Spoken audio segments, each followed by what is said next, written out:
Hi, everyone, and no one.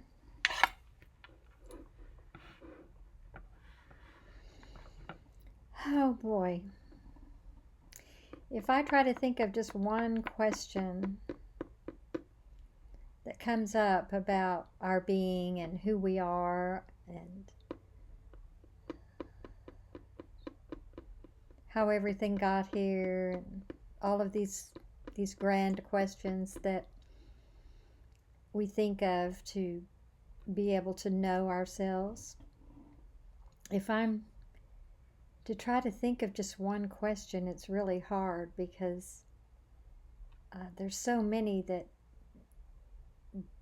that are asked all the time by everyone. People wonder how suffering exists, if we're made from a loving God or if we're made from source. Is the source hateful and mean? Um,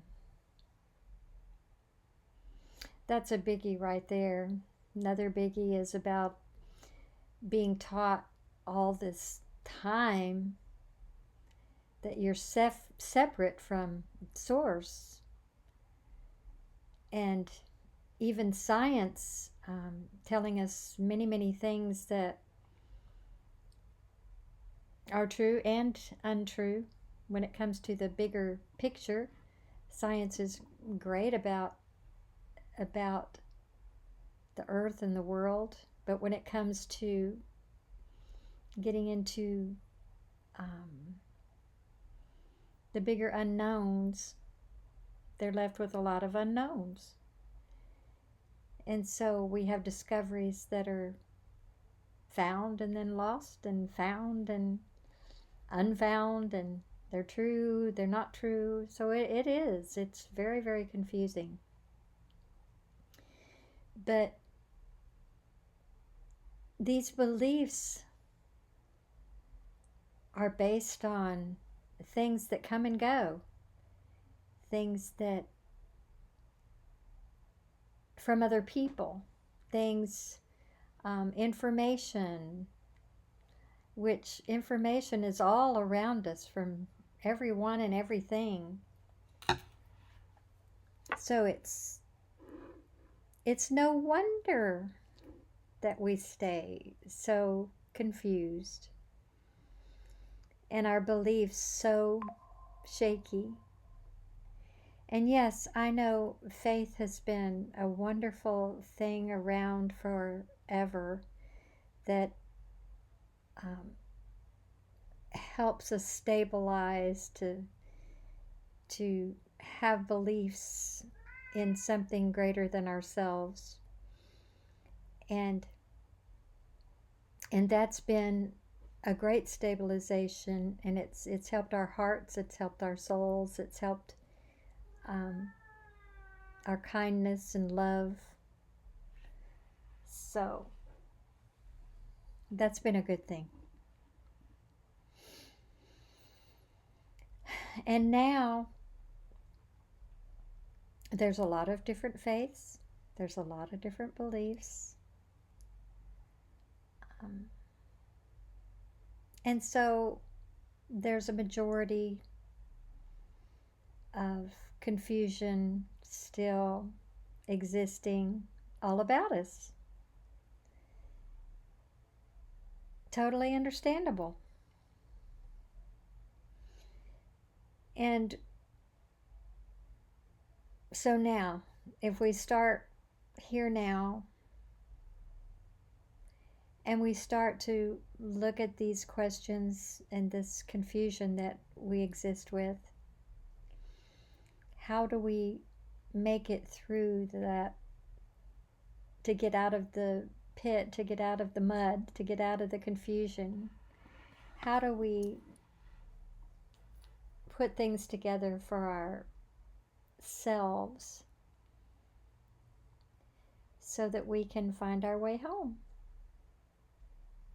So we can find the closest thing to truth that we would know in our own lifetime. So, if I wanted to do that, it would make sense to me to start with experience. And so I would ask myself about my own being here, right now.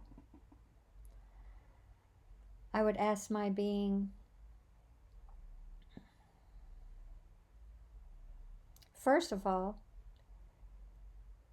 in order to get an answer, I would have to, I would think, strip myself of all the concepts and all the clutter and all the conditioning that's been piled year after year after year with all the information from everyone and everything that is surrounding me, and all the inner experiences that I've claimed as my own identity. I would have to start shedding those things away to get down to the purity of my own core, my essential being, the being that's left after clearing all that clutter away. That's where I would have to go in order to get a clear answer without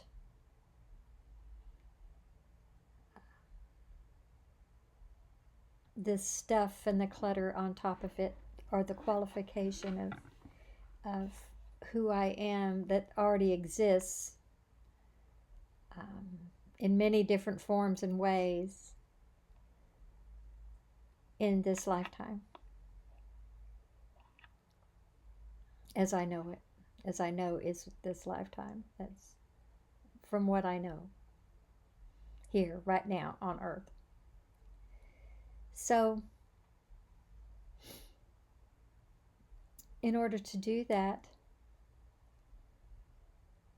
we first have to look at the name that we give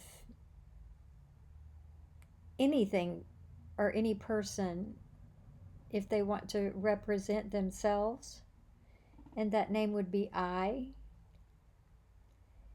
And I'm following along a line of reasoning that Rupert Spira has guided me through personally, or in his work, in his sharing that he's done in the world. This line of reasoning is a very has been very helpful. So I'm trying to share it the best way I can, but of course it's not like he does. But I'm doing this from my own inner self, and have been, and the results have been so wonderful that I am starting here now, trying to emulate or to do or to share what this method is, or what this beginning, since it has been so good for me, then I want to share it with you. So, if the name I give myself is I, commonly I would say that anything that represents its own self would say I am. I am.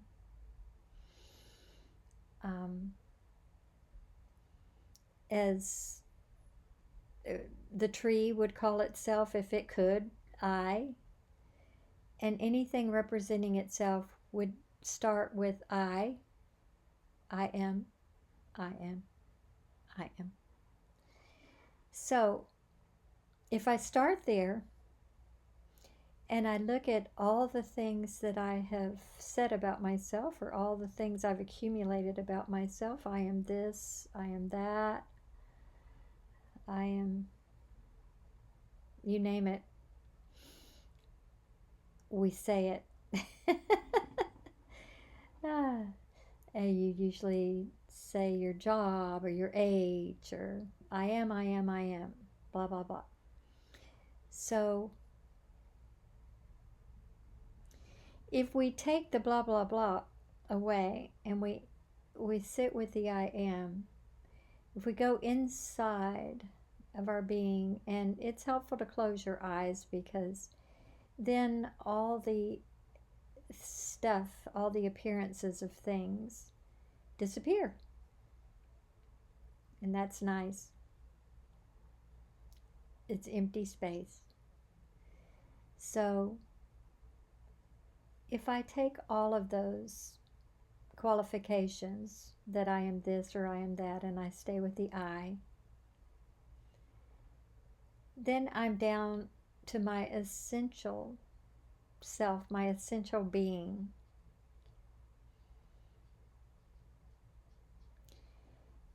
And when we can finally do that and get to that quiet space, we can feel, see,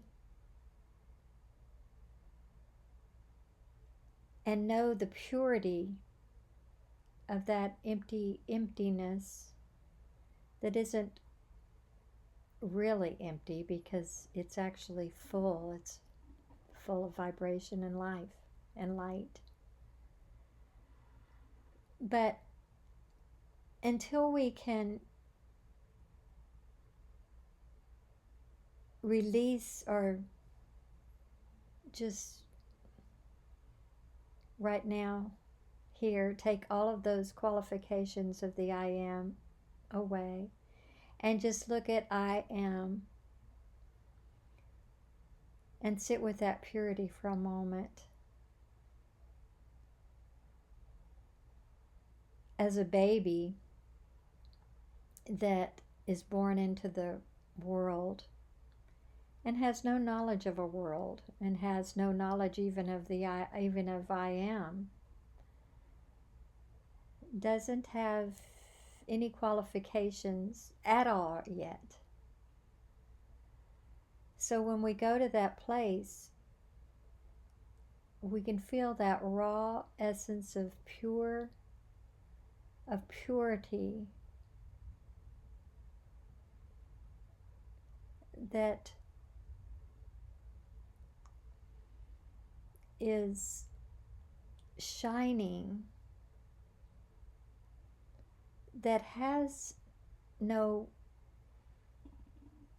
negative qualities. It is just pure and simple, and just being itself, which is good and loving.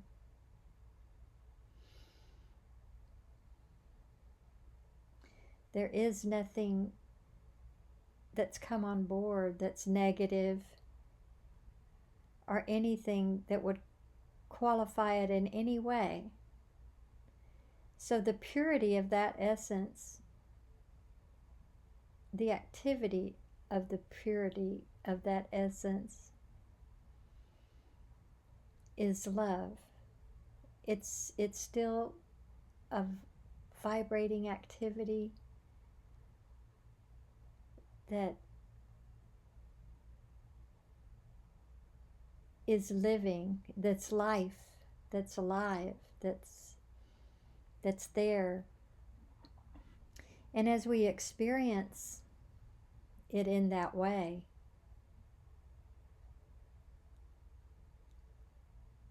then we can go from that place. We can start from that place. And when we're in that place, we can't find a beginning. I can't find a beginning or an end.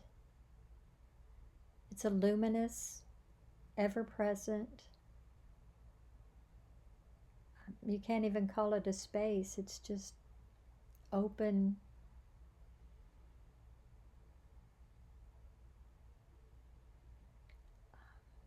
pure essence, pure vibrating essence.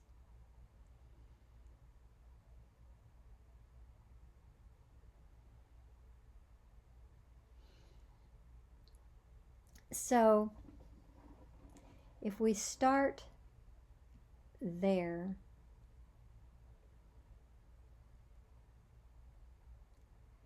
and to most of us, or to anyone doing that for the first time, it may even be hard to do that because your mind wants to step in and do its thing and think about, well, I don't need to be doing this. Well, what is this all about?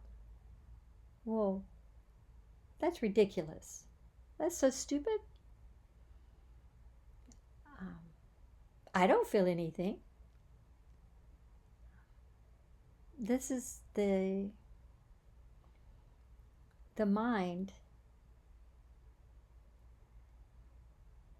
the qualified mind, the I am this and I am that. That's where the judgment comes from. You can see it right away. You can feel it. You can watch it bubble up. You can see the resistance keeping you from being in that, the purity of that pure essence, pure being, pure awareness, consciousness, God, whatever name you want to put to it. That is how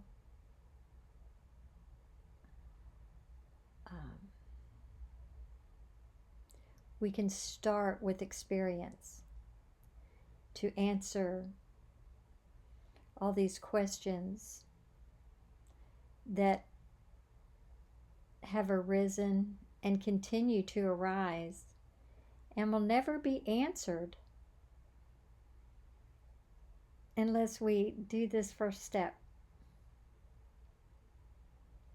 They do become answered. Because when we talk from that space, that's where the clarity comes from. I just wanted to take us there for a moment at that first step, so that when we talk about other things, that I can refer back to that beginning, and because it's from there that our questions get answered.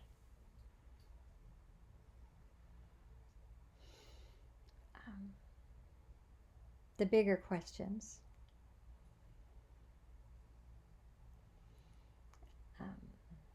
But the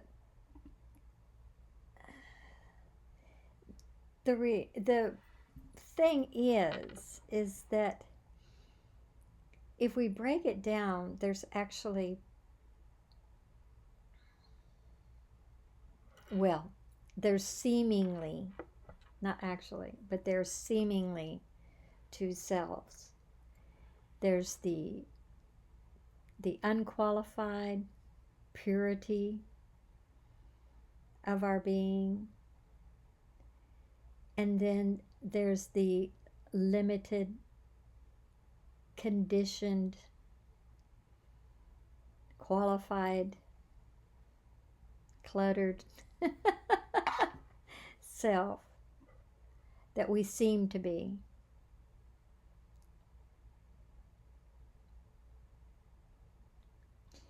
And that's simply because we've been so interested in all the fun things around us, all the activity, all the emotion, all the drama, all the out here, out here things. We've been so interested in having fun and not fun. We've been suffering as well. A lot of suffering. You see it all around us every day. So we've been suffering with by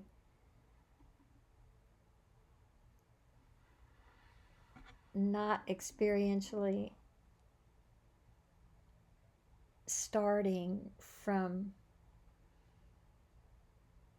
the beginning and understanding ourselves, which is what we need to do.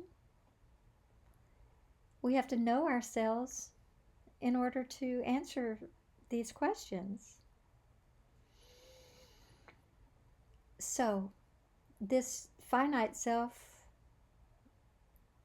we think we are is accidentally, not meaning to, but it's accidentally covering up who we truly are. It's covering up the inner unperturbable joy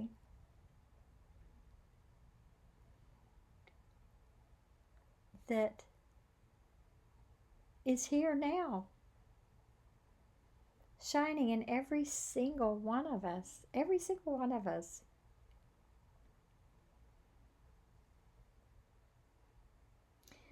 But we don't know it. We're not grateful for it because we don't know it even exists. And we get further and further, we resist it because it's not in our repertoire of understanding. We don't take a look at it. And you can say, well, scientists or someone else should have done that for us. But we have to do that ourselves because everyone is lost in the outer things, the outer activities, the outer distractions that we think are so real. And yet even science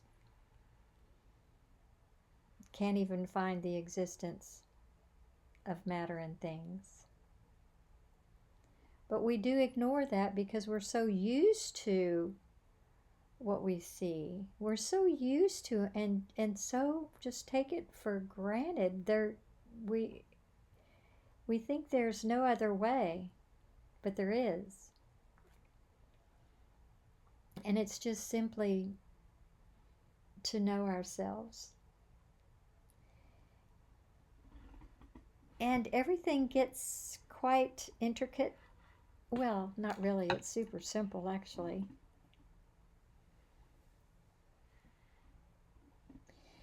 But making that first step is something outside of what we speak about, what we talk about, what anyone ever talks about, except a few. There are people and even some scientists, not the majority, but a small amount of scientists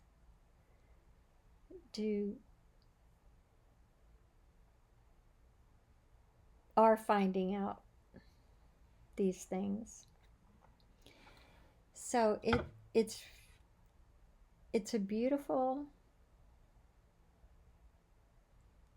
thing to consider, this first step. But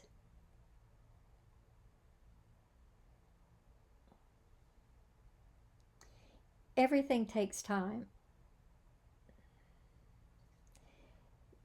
Getting to the purity of that essence is sometimes difficult. And why would you do it? Why would you even do it? Well, that's what I would like to say. I would like to represent the the fact that if you are suffering and if you are just happy here and there with something, someone, or something temporarily over and over again in your life, one day you'll realize or say to yourself, these things are not the answer. And you'll realize that every happiness, love of a person, love of a thing, or just happiness, is not reliant on that thing.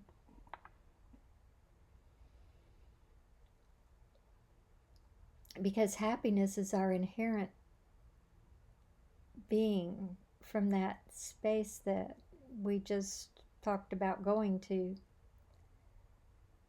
And love is inherent in that space because it comes from that purity. So,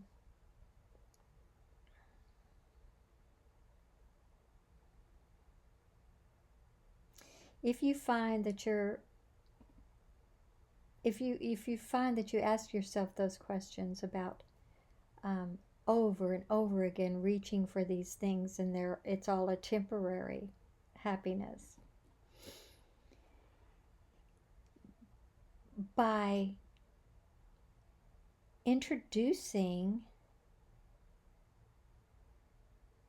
yourself to yourself,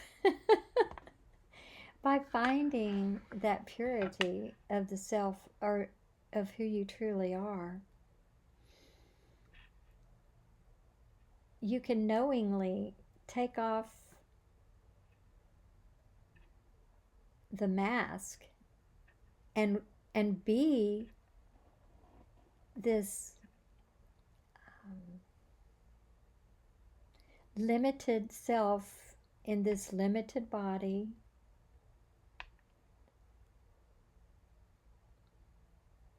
that you seem to be, but you can do it knowingly, of knowing who you truly are, and you can be in this limited way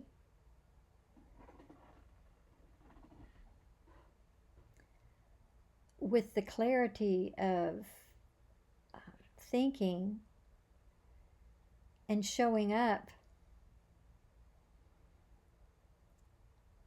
that will have you looking out of a different window. You won't be looking out such a dirty window, such a covered window, such a tinted window with tinted glass. You'll be able to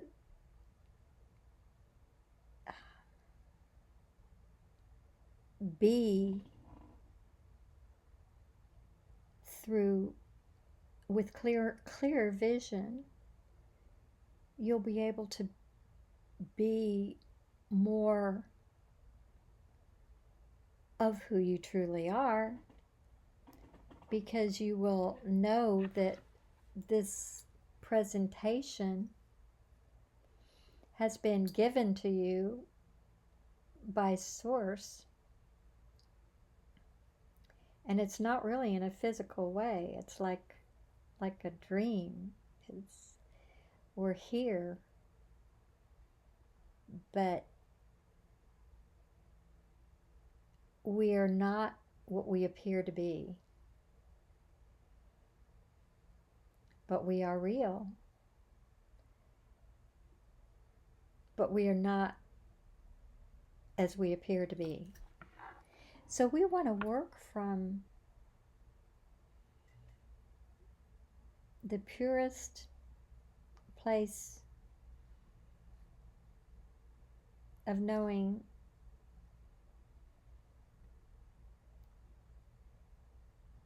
so that we can contribute and help start eliminating the suffering that we see out there.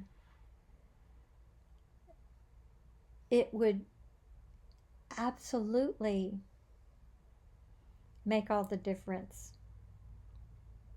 But there's lots of share shops coming up, and we can talk about this in many, many different ways with no one or someone. But just wanted to put the voice of this understanding out there from a delighted student to have been instructed by, yes, wonderful teachers, but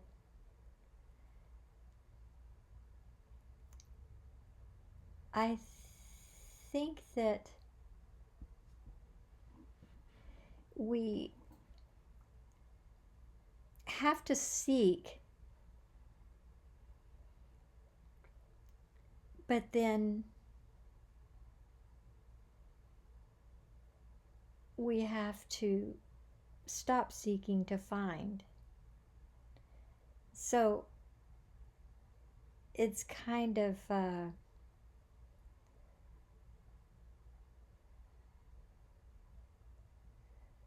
it's a beautiful thing, because we have to seek to find, to learn and find and follow what we're drawn to follow, and learn about and accept, if that's how we feel to do at that time. But then we have to put that down in order for things to enter in and make their presence inside of us. And then I'm sure there's always seeking, well, I know there's always seeking to be done. And then we have to let things sit and absorb and enhance and do their thing. But it's nothing outside of what anyone can do with just just beginning to know who we are and feeling the difference as you absorb this into your being. And so there's way more questions that can be talked about and shared. So I'm going to end here. I just wanted to start at the beginning somehow, and I'm new to expressing this verbally, and so it's on my own, actually. So I'll say good night and see you later.